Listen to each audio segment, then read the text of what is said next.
नमस्कार दोस्तों, आपका बहुत बहुत स्वागत है आपके अपने प्लेटफॉर्म जनतंत्र वैशाली पे।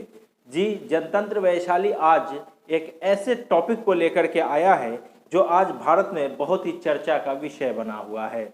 जी हाँ, मैं बात कर रहा हूँ आज तनिष्क द्वारा बनाया गया एक एडवर्टाइजमेंट के बारे में। उस एडवर्टाइजमेंट के बारे में बात करने से पहले आपको ये बता देना जरूरी समझते हैं कि तनिष्क एक ज्वेलरी बनाने की बहुत बड़ी ब्रांड है जो भारत में नंबर 1 पे मानी जाती है।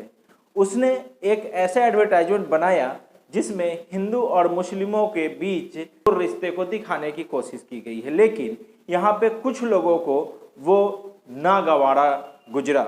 मैं बात कर रहा हूँ कि हम तनिष्क पे आवाज़ उठा रहे हैं, कितना सही है कितना गलत है ये एक अलग विषय है, लेकिन उससे पहले हम कुछ और ऐड के बारे में बात करेंगे। बाद में इसके सही और गलत के फैसले पे चलेंगे, इसलिए इस वीडियो को अंत तक जरूर देखिएगा।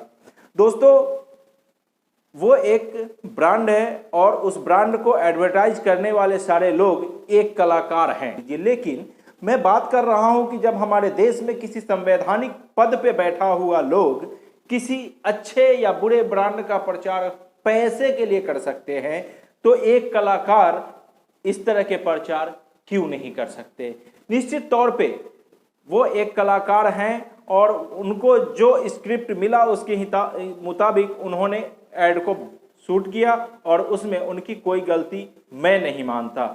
लेकिन जो संवैधानिक पद पे हैं, जो हमारे पार्लियामेंट के मेंबर हैं, जो हमारे देश के बड़े बड़े मंत्री पदों पे भी रह चुके हैं, वो लोग अगर किसी प्राइवेट कंपनी प्रोडक्ट की प्रचार करें, ये कितना सही है। आइए मैं आपके सामने दिखाता हूं। जी हाँ, ये जो आप देख रहे हैं इसमें हेमा मालिनी जी हैं। ये बताने की जरूरत नहीं है कि ये क्या कर रही हैं और किस प्रोडक्ट और किस कंपनी का प्रचार कर रही हैं। दोस्तों, अगर कल को मोदी जी भी किसी ऐसे कंपनी का प्रचार करने लगे जो हमारे और आपके जैसे आम लोगों की हो, क्या ये संभव हो सकता है? जरूर हो सकता है। जब उसी पार्लियामेंट में बैठने वाले ये एक प्रचार कर सकते हैं, तो प्रधानमंत्री क्यों नहीं? कल को राष्ट्रपति भी किसी ब्रांड का प्रचार करते हुए दिखे तो फिर आश्चर्य मत कीजिएगा। हम इसी तरह के एक दो और ऐड आपके सामने प्रस्तुत करते हैं। जी हाँ, ये ऐड आप देख रहे हैं ना। अब इस पे मैं कुछ बोलूं इससे पहले आप हमारे पेज को लाइक करें और चैनल को सब्सक्राइब जरूर करें। क्या किसी सभा में बैठने वाले लोग अगर किसी प्राइवेट कंपनी के किसी ब्रांड का प्रचार करते हैं तो ये कितना उचित है? हमारे देश की जनता इन बातों पर आवाज क्यों नहीं उठाती है? उनके प्रचार का विरोध क्यों नहीं करती है? उनके द्वारा प्राइवेट कंपनियों के प्रमोशन पे आवाज क्यों नहीं उठाती है? तनिष्क पे आवाज उठाना इसलिए जरूरी समझा क्योंकि वो किसी दो धर्मों के बारे में कुछ गलत नहीं कहा है, लेकिन एक जोड़ने की बात जरूर कहा है। वो एक अलग विषय है। जब देश में इस तरह के माहौल रहते हैं तो किसी कंपनी के द्वारा इस तरह के विषय पे काम करना निश्चित तौर पे विवादास्पद हो सकता है। इस बात का ख्याल हमें भी और भी लोगों को जो भी इस तरह का काम करते हैं उनको रखने की जरूरत जरूर होना चाहिए। लेकिन कल को अगर हमारे देश के प्रधानमंत्री और राष्ट्रपति भी इस देश के किसी नामी गिरामी कंपनी के ब्रांड को बेचना शुरू कर दें तो ये कितने शर्म की बात। उन्हें तो शर्म आती नहीं है जो इस तरह का काम करते हैं, लेकिन हमारी आवाज वहां क्यों रुक जाती है? क्योंकि वो पावरफुल है, क्योंकि उनके पास ताकत है, उनके पास पैसा है? नहीं। अगर आप सच्चे जनता है, अगर आप सच्चे भारतवासी है, तो आपको हर उस एडवर्टाइजमेंट पे आवाज उठाना चाहिए जो निश्चित तौर पे देश और देश की संप्रभुता से खिलवाड़ समझा जाता है। आइए इसके एक दो और ऐड मैं इसमें दिखाने की कोशिश करता हूं। मैं वीडियो को लंबा करना नहीं चाहता। मेरे कहने का मतलब सिर्फ इतना है कि आप जब भी कभी इस तरह के बातों को उठाते हैं तो दोहरा मानदंड कभी मत रखिए।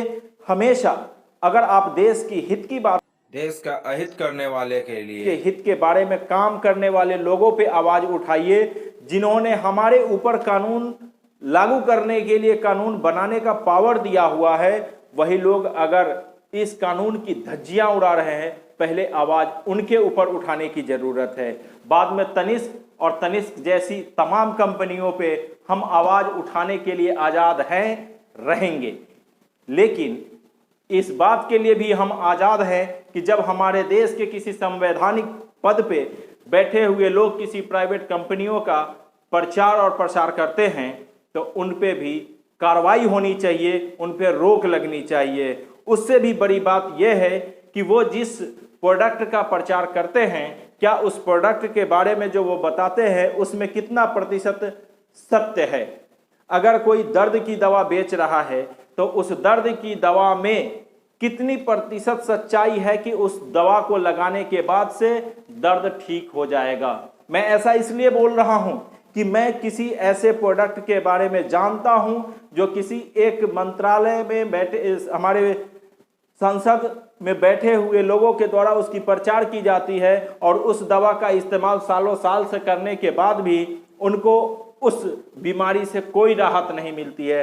तो क्या वो कैमरे पे आकर के जिस तरह से दुष्प्रचार करते हैं, उस तरह से अंत में एक लाइन ये भी कह के जाएं कि अगर इस दवा से परिणाम नहीं मिला तो उसके पूरे खर्च और उनके समय का जो दुरुपयोग हुआ है, उसकी पूरी कीमत आप और आपके उस कंपनी के द्वारा चुकाया जाएगा। ये एक सच्चे भारतीय की तरह हमने ये कोशिश की है कि हम हर उस मुद्दे पे आवाज उठाएंगे जो सबसे पहले जरूरी है। जनतंत्र वैशाली ऐसे मुहिम में सबसे आगे रहेगा। आपका प्यार, आपका भरोसा हमें इस चीज के लिए हिम्मत देती रहेगी। जय हिंद, जय भारत।